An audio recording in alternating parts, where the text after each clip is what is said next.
اعوذ باللہ من الشیطان الرجیم بسم اللہ الرحمن الرحیم ربی یسر ولا تعسر وتمم بالخیر۔ آج میں جس موضوع پر بات کروں گا وہ ہے چند مشہور جاہلانہ جملے اور ان کے جوابات۔ ایک جملہ ہم اکثر سنتے ہیں کہ نمازیں بخشوانے گئے تھے، روزے گلے پڑ گئے۔ حدیث مبارکہ میں اس کا جواب دیا گیا ہے کہ جس نے رسول اللہ صلی اللہ علیہ وسلم پر نازل شدہ دین کی کسی چیز کا یا اس کی جزا و سزا کا مذاق اڑایا، اس نے کفر کا ارتکاب کیا، اگرچہ اس نے ہنسی مذاق کے طور پر ہی یہ بات کہی ہو۔ پھر ایک جملہ ہے محبت اور جنگ میں سب کچھ جائز ہے۔ اس کا جواب ہے کہ یہ بات بالکل غلط ہے، کیونکہ مسلمان ہونے کی حیثیت سے ہمارے لیے محبت اور جنگ دونوں کی متعین حدود دین اسلام میں موجود ہیں، جن سے تجاوز کرنا جائز نہیں۔ پھر ایک جملہ ہے کہ 900 چوہے کھا کر بجلی حج کو چلی، یعنی ساری زندگی گناہوں میں گزاری، اب نیک ہونے کا کیا فائدہ؟ تو اس کا جواب ہے کہ یہ بات 100% غلط ہے۔ مسلمان ہونے کی حیثیت سے اگر لاکھوں کروڑوں گناہ بھی ہم سے سرزد ہو جائیں تو اس کے بعد بھی حج کو ہمیں جائیں گے، تو اس سے انشاءاللہ رب کی رحمت کو اپنے قریب پائیں گے۔ گویا کوئی شخص کتنا ہی گناہ سے آلودہ کیوں نہ رہا ہو، اگر سچی توبہ کر کے پلٹ آنا چاہے تو مغفرت کا دروازہ کھلا ہے۔ اللہ تعالیٰ کا ارشاد ہے وَإِنِّي لَغَفَّارٌ لِمَن تَابَ وَآمَنَ وَعَمِلَ صَالِحًا ثُمَّ اهْتَدَىٰ۔ اور جو شخص توبہ کرے، ایمان لائے، اچھے عمل کرے اور راہ راست پر گامزن رہے تو اسے میں یقیناً بہت زیادہ معاف کرنے والا ہوں۔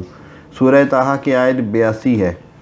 بلی حج کو چلی، یہ کہنا شاعر اسلام کی توہین ہے، اس لیے ایسا کوئی بھی جملہ جس سے اسلام و مسلمین کی تنقیص و تحقیر کا پہلو نکلتا ہو اس سے گریز کریں۔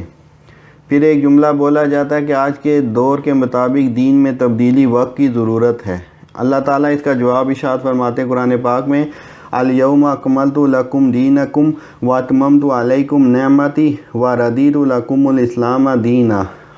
آج میں نے تمہارے لیے تمہارا دین مکمل کر دیا اور اپنی نعمتیں تم پر پوری کر دی اور تمہارے لیے اسلام کو دین پسند کیا۔ سورہ مائدہ کی آیت نمبر 3 ہے۔ یعنی کہ 1400 سال سے 40 سال پہلے دین جو ہے وہ مکمل ہو گیا۔ پھر ایک جملہ بولا جاتا اکثر کہ آخر اللہ کو ہماری یاد آ ہی گئی۔ اس کا جواب اللہ تعالیٰ فرماتا ہے قرآن پاک میں ما کان ربک نسیہ، تمہارا پروردگار بھولنے والا نہیں۔ سورہ مریم کی آیت 64 ہے۔ پھر ایک جملہ ہے کہاں رہتے ہو او خدا کے پچھواڑے۔ تو اس کا جواب ہے کہ خدا کے لیے کچھ بھی غائب نہیں ہے، تو خود سوچیں اس کا پچھواڑا کیسے ہو سکتا ہے، مگر جملہ بولنے والے نے رب عزت کی کتنی بڑی توہین کر دی ہے۔ پھر ایک جملہ اکثر بولا جاتا ہے کہ زمانہ بہت خراب ہو گیا ہے، زمانہ بڑا غدار ہے۔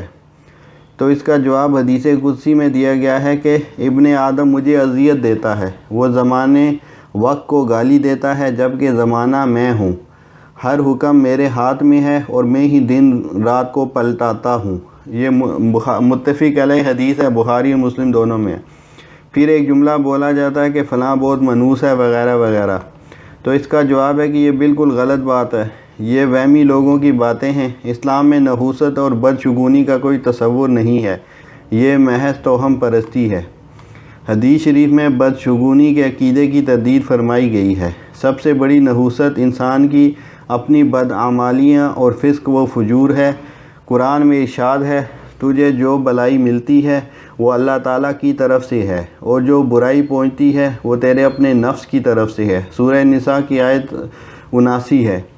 لہذا اپنا جائزہ لینے کی ضرورت ہے کہ ہم کون کون سے ایسے جملے بولتے رہتے ہیں اور وہ جملے کتنے باری ہیں کہ اللہ تعالیٰ کی ناراضگی کا سبب بن رہے ہیں اور ہماری آخرت تباہ ہو رہی ہے اور ہمیں علم ہی نہیں ہے۔ بولنے سے پہلے سوچیں، پھر تولیں، پھر بولیں، اور جب بھی بولیں بامقصد بولیں۔ فضول بولنے سے خاموشی لاکھ درجے بہتر ہے۔ خود بھی شعوری طور پر بچیں اور دوسروں کی بھی اصلاح فرمائیں۔ جزاک اللہ خیراً کثیراً و احسن الجزاء فی الدارین وما علینا الا البلاغ۔